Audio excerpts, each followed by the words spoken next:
Okay, can you see that all right? We got the 16 gauge Winchester Model 37 full choke. Gonna shoot the 2 3/4 Brenneke slugs, and they have a wad that's screwed to the choke. To the slug, and the slug is, I believe, underboard, and the grooves, the stand-up lines that actually slant to the right, they slant from left to right. Those are overboard, and so it will compress as it goes through whatever choke you have in it. So I've been shooting it through the full choke, and it's been very accurate.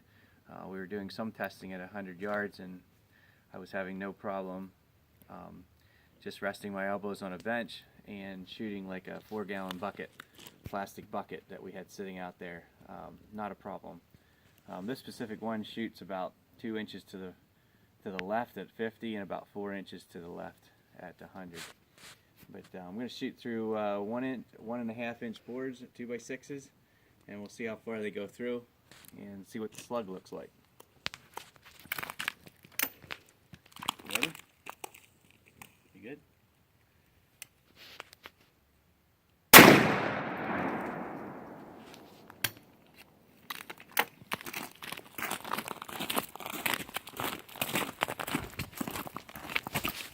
Okay.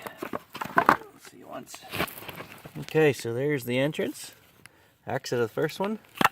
And you notice these hang together a lot better than some of these like other Foster slugs. There, we're in and out.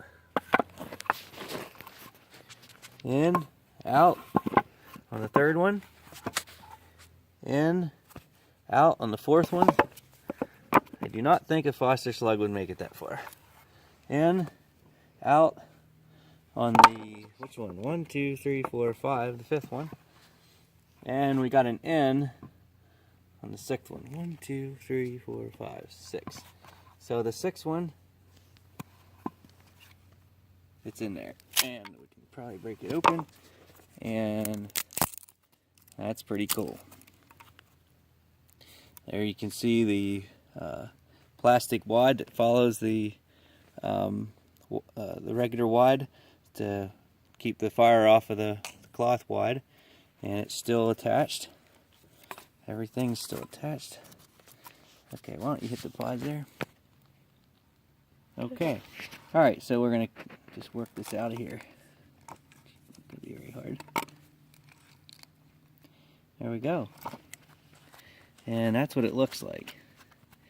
And that's why they get so much penetration. Because they hang together. They're not a hollow point. But they stabilize themselves not from spinning, but from drag. So the front is very, very heavy. And this back is just a drag, and it flies right along. And so if it hits something and it would knock it out of flight a little bit, it would just wobble for a little bit, but after a while it actually could straighten itself out again. Whereas something that's a Spitzer bullet has a heavy back and a spear pointed front.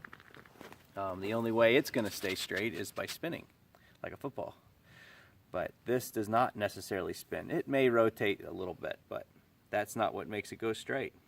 It is just front heavy, and drag is what straightens it. So as it comes down and slows down, it should be just as accurate as it is in the beginning, because again, it's being driven just by the front. So a Spitzer bullet, when it hits something like a piece of brush or something, it slows down too much, it starts to wobble, and when it starts to wobble, it tends to eventually start to tumble, which would give keyholing, what they call, in a target, and so which should have no penetration.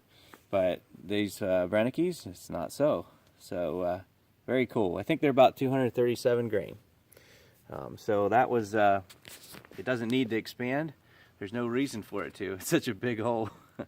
So it doesn't need to expand. Anyway, really like the Brennekes. Hoping to kill something pretty soon with them. Out.